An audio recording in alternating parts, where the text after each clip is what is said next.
ये धांधली घपलेबाजी से ही सारे चुनाव जीतते हैं, ये कोई जनता के वोटों से चुनाव नहीं जीतते हैं।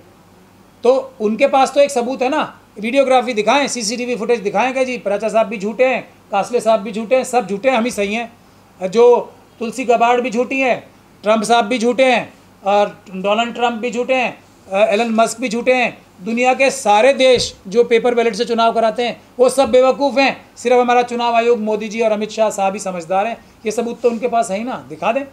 एक रंजीत कासले साहब हैं जिन्होंने अब से 2 दिन पहले उनका एक बयान एक ट्विटर हैंडल के माध्यम से, एक एक्स हैंडल के माध्यम से काफ़ी वायरल हो रहा है। उसमें वो वही बात दोहरा रहे हैं जिस बात के लिए हमने मिशन सेव कॉन्स्टिट्यूशन ने 5 जनवरी 2024 से बड़ा आंदोलन सड़कों पे कर रखा है। वो ये कह रहे हैं कि कासले साहब के राणे साहब के जो उप मुख्यमंत्री हैं या जो भी उनका नाम है, मुझे नाम याद नहीं है, उन्होंने 10 लाख रुपए उनके लोगों ने उन्हें दिए ताकि वो जो स्ट्रांग रूम है जिसमें मशीनें रखी जाती हैं चुनाव से संबंधित, उसको वो तोड़ के उसमें कोई छेड़खानी कर सकें और उसको उन्हें रिपोर्ट नहीं करना है या उसको उन्हें रोकना नहीं। इसके तुरंत बाद, चलिए ये तो एक बात हो गई, इसके तुरंत बाद जो इलेक्शन कमीशन ऑफ इंडिया है उसके एक्स हैंडल से एक इसका जवाब आया कि ये बात बहुत ही सीरियस है और इसका हम संज्ञान लेते हैं और ये बात जो है गलत है।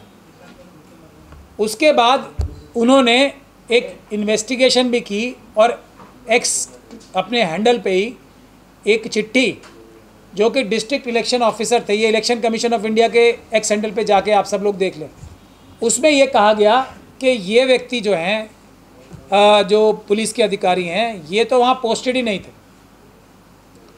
तो ये बात झूठ है, लेकिन मेरा ये कहना है इसमें कि इसमें 2 बातें हैं कि कासले साहब सच बोल रहे हैं या झूठ बोल रहे हैं। और ये एक्स ट्विटर हैंडल पे भी लोग जाके देख लें, डीईओ साहब ने जो इलेक्शन के अधिकारी होते हैं उन्होंने कहा है डिस्ट्रिक्ट के कि इस चीज़ की तो सीसीटीवी फुटेज ही मौजूद है। तो अगर इलेक्शन कमीशन कासले साहब को झूठा ठहराना चाहता है तो ये चिट्ठी की आवश्यकता नहीं है, उनकी स्टेटमेंट की भी आवश्यकता नहीं है कुछ। सच का सच और झूठ का झूठ करने के लिए सीसीटीवी कैमरा ही काफ़ी है।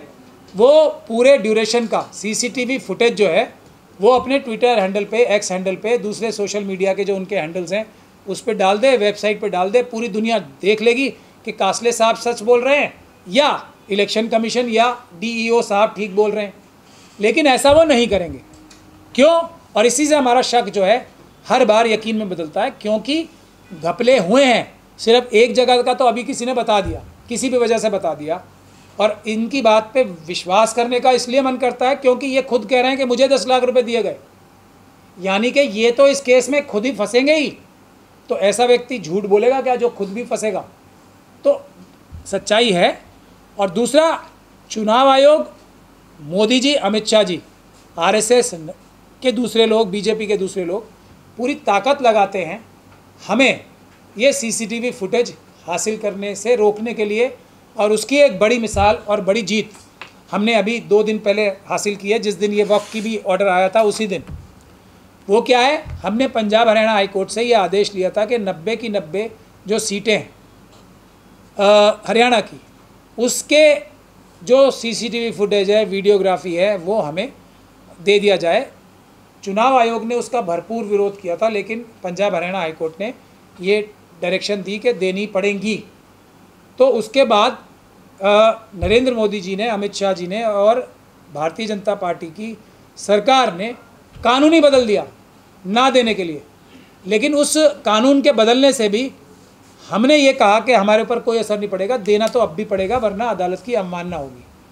तो हमारा ये इल्ज़ाम रहा है कि जयराम रमेश जी जो ट्रोजन हॉर्स हैं आरएसएस और बीजेपी के, या एक स्लीपर सेल हैं, स्लीपर सेल ही हैं आरएसएस और बीजेपी के कांग्रेस के अंदर, जिनकी सबसे प्रथम जिम्मेदारी ये है कि पेपर बैलेट की बात को ना आने दिया जाए, और जो ये चुनाव में वोट चुराने की मशीनें हैं इलेक्शन कमीशन की, उसके खिलाफ आंदोलन कांग्रेस पार्टी को ना करने दिया जाए, इनकी लीडरशिप को भी रोक के रखा जाए और इनके कार्यकर्ताओं को भी रोक के रखा जाए।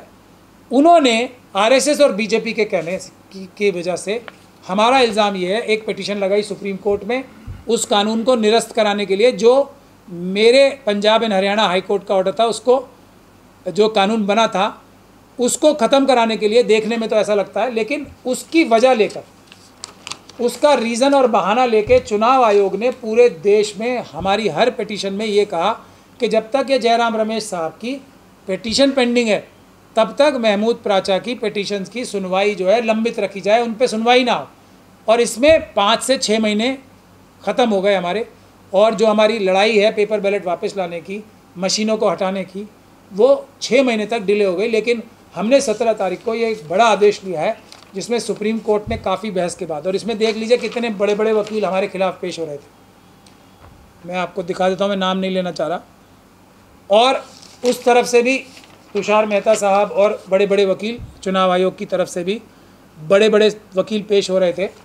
हम लोगों ने अकेले अपनी लड़ाई लड़ी और जीती भी। और ये आदेश सुप्रीम कोर्ट ने पास किया है कि भले ही ये सुप्रीम कोर्ट में जयराम रमेश साहब का केस चल रहा है, लेकिन महमूद प्राचा साहब के जो दिल्ली और दूसरे हाई कोर्ट्स में केसेस हैं वो हमारे केस की वजह से लंबित नहीं रखे जाएंगे। कोर्ट उस पर अपना आदेश पारित करे तो ये निश्चित रूप से बड़ी जीत है। और पेपर बैलेट वापस लाने का और मशीनों को ख़त्म करने के आंदोलन में एक बड़ी हमें राहत भी मिली है अदालतों के अंदर भी। और उसके बाद अभी जल्दी ही हम जंतर मंतर पे, अब क्योंकि अब ये एक जो रोड़ा था वो भी हट गया है रास्ते से, हम जंतर मंतर पे भी इसी महीने में एक बड़ा आंदोलन पेपर बैलेट वापस लाने के लिए करेंगे। उसके बाद हम बिहार जाएंगे। मैं इस जजमेंट का वेट कर रहा था, वरना मैंने पहले भी वादा किया था कि हम लोग बिहार जाके इन मशीनों के खिलाफ आंदोलन करेंगे। अब वो ऑर्डर आ गया है तो अब हम सक्सेसफुल हुए हैं। बड़ी मेहनत लगी है और मैं बहुत परेशान और एक तरह से बहुत ज़्यादा दुखी भी था कि ये ऑर्डर ने हमारी लड़ाई को कमज़ोर कर दिया है, पर वो अब ख़त्म हो गई है। तो जल्दी ही आप आंदोलन बड़ा मजबूती के साथ दोबारा देखें। तो कासले साहब अब मुंह क्यों खोल रहे हैं? चुनाव को तो 6 महीने बीत चुके हैं, पहले भी बता सकते थे कि ऐसा ऐसा हुआ है। नहीं, वो तो मुंह खोल रहे हैं, नहीं खोल रहे हैं। कासले साहब को झूठा ठहराने के लिए क्यों आरएसएस और बीजेपी और चुनाव आयोग कोई काम नहीं करते? वीडियो क्यों नहीं दिखा देते कि झूठ बोल रहे हैं? देखिए उनकी एक, देखिए क्यों है, ऊपर वाला है ना, वो न्याय करता है। किसी अंदर के आदमी को ही के मन में डालता है, चाहे वो उनकी दुश्मनी में ही कर रहा हो, लेकिन सच तो बोल रहे हैं ना आप। और सच को, उनके सच को, जो हम भी बोल रहे हैं सच है। ये धांधली घपलेबाजी से ही सारे चुनाव जीतते हैं, ये कोई जनता के वोटों से चुनाव नहीं जीतते हैं। तो उनके पास तो एक सबूत है ना, वीडियोग्राफी दिखाएं, सीसीटीवी फुटेज दिखाएं कि जी प्राचा साहब भी झूठे हैं, कासले साहब भी झूठे हैं, सब झूठे हैं, हम ही सही हैं। जो तुलसी गबार्ड भी झूठी हैं, ट्रंप साहब भी झूठे हैं, और डोनाल्ड ट्रंप भी झूठे हैं, एलन मस्क भी झूठे हैं। दुनिया के सारे देश जो पेपर बैलेट से चुनाव कराते हैं वो सब बेवकूफ़ हैं। सिर्फ हमारा चुनाव आयोग, मोदी जी और अमित शाह साहब ही समझदार हैं। ये सबूत तो उनके पास है ही ना, दिखा दें। नहीं दिखाते तो इससे ये साबित होता है कि सारे देश सही हैं, तुलसी गबार्ड साहिबा सही हैं, एलन मस्क साहब सही हैं, डोनाल्ड ट्रंप साहब सही हैं, हम भी सही हैं। और हमारे साथ जितने भी लोग इस आंदोलन में हैं, देवा सायम साहब, प्यारेलाल गर्ग साहब, जस्टिस कोलसे पाटिल साहब और राजू पुरलेकर साहब, जितने भी लोग हैं वो सब सही हैं। और मोदी जी, अमित शाह जी और चुनाव आयोग के राजीव कुमार जी और अब ज्ञानेश कुमार जी बिल्कुल सही नहीं। रंजीत कासले साहब सस्पेक्टेड हैं? नहीं, मैं कब मना कर रहा हूँ? सस्पेक्टेड तो मोदी जी भी हैं, अमित शाह जी भी हैं, राजीव कुमार जी भी हैं, ज्ञानेश कुमार जी भी हैं। हर वो व्यक्ति जो इस काम में हमारे रास्ते में रोड़े डाल रहा है वो सस्पेक्टेड तो है ही ना। सभी सस्पेक्टेड हैं, हम भी सस्पेक्टेड हैं। हम उन लोगों की नज़र में, हमारी नज़र में वो सस्पेक्टेड होने में क्या बुराई है? सच साबित होने के बाद पता लगता है ना कौन सही और कौन झूठ है। ईवीएम का आरोप तो जमाने से लगता आ रहा है, लेकिन सच कब सामने आएगा आखिर? आ तो गया, आ रहा है ना, रोज़ आ रहा है। पंजाब हरियाणा हाई कोर्ट से भी आया, अभी सुप्रीम कोर्ट से भी आया, तो आ रहा है। ये मुश्किल काम है, ये बाबा साहब के संविधान बचाने का सबसे बड़ा, इसी की वजह से इन झूठे चुनावों की वजह से ही तो इतने गंदे घिनौने कानून ला के पास हो रहे हैं। किसान आंदोलन, किसानों का बिल, ये वक्फ का बिल, BGTA जो बौद्ध गया टेम्पल का एक्ट है, वो सब ये गंदे घिनौने कानून क्यों पास होके अभी तक ठहरे हुए हैं? क्योंकि जनता की आवाज़ से सरकारें नहीं बन रही हैं, फर्जीवाड़े से, फर्जी वोटों से सरकारें बन रही हैं, मशीनों के माध्यम से। इसी वजह से तो ये है सारा। आपको नहीं लगता है कि कासले साहब बहुत बड़ा जोखिम मोल ले लिए हैं? अब ले रहे हैं, बहुत सारे लोग ले रहे हैं।